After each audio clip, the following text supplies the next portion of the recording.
Hello everyone, and welcome back to History of the Ancient World.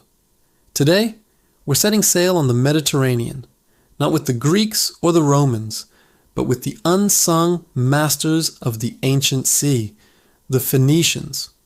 Forget epic battles for a moment. This is a story of commerce, innovation, and a network that connected civilizations. Who were these people, and how did a narrow strip of land in modern-day Lebanon become the world's first global trading empire? Let's find out. The story begins around 1500 BC. While mighty empires like Egypt and the Hittites were flexing their military muscles, the Phoenicians were busy building something else entirely: ships. Their homeland wasn't great for large-scale farming, but it was blessed with one crucial resource: the magnificent cedars of Lebanon. This timber was strong, light, and perfect for shipbuilding. They developed revolutionary vessels, like the Bireme, a galley with 2 rows of oars that was faster and more maneuverable than anything else on the water. These weren't just boats, they were the engines of a commercial revolution. With these ships, the Phoenicians weren't confined to their shores. The entire Mediterranean became their highway. So, what were they trading? Everything. From their homeland, they exported their famous cedar wood, a luxury good demanded by pharaohs for their temples and shipyards. They were also master craftsmen. They produced exquisite glassware, fine textiles, and intricate ivory carvings. But their most famous export, the one that literally gave them their name, was purple dye. This Tyrian purple, extracted from a tiny sea snail, was incredibly difficult and expensive to produce. It took thousands of snails to create just a small amount of dye, making it worth more than its weight in gold. Only royalty and the super rich could afford it, and the color purple became a symbol of power and prestige for centuries to come, all thanks to the Phoenicians. But they weren't just selling their own stuff.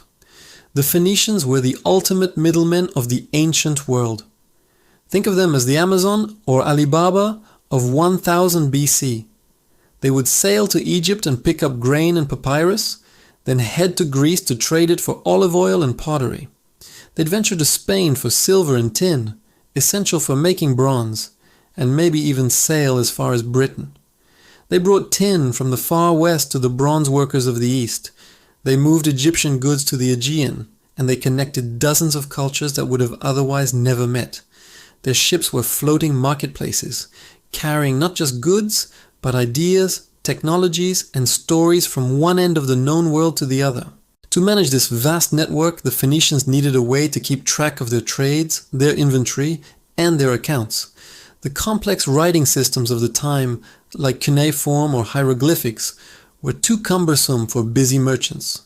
So they developed something revolutionary: the alphabet. Instead of having a symbol for every word or syllable, the Phoenician alphabet had about 22 simple characters, each representing a sound. It was easy to learn, easy to write, and incredibly efficient. This wasn't just a business tool. It was one of the most important inventions in human history.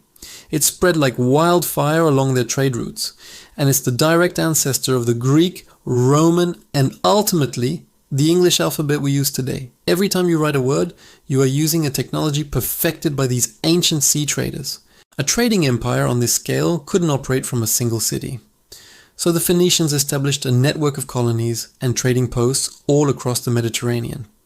From Cyprus and Sicily to the coasts of North Africa and Spain, these weren't colonies of conquest. They were commercial hubs, safe harbors where ships could resupply, repair, and conduct business. The most famous of these colonies was Carthage, located in modern-day Tunisia.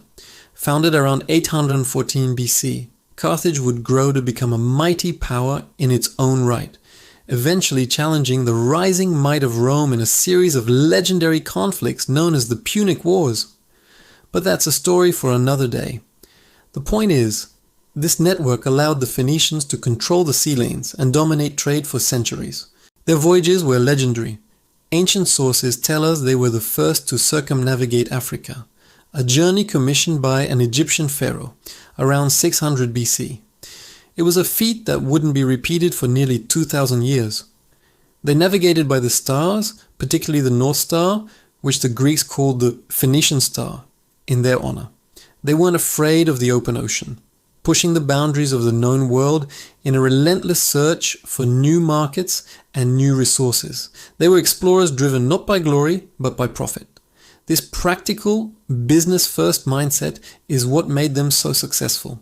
So, what happened to them? The Phoenician Golden Age began to wane with the rise of new powers. First, the Assyrians and Babylonians conquered their homeland, and then came the Persians.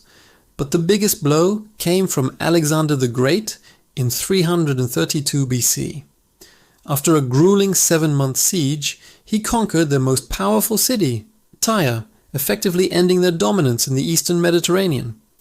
Their western colonies, like Carthage, carried on the legacy for a while longer, but they too eventually fell to the Romans.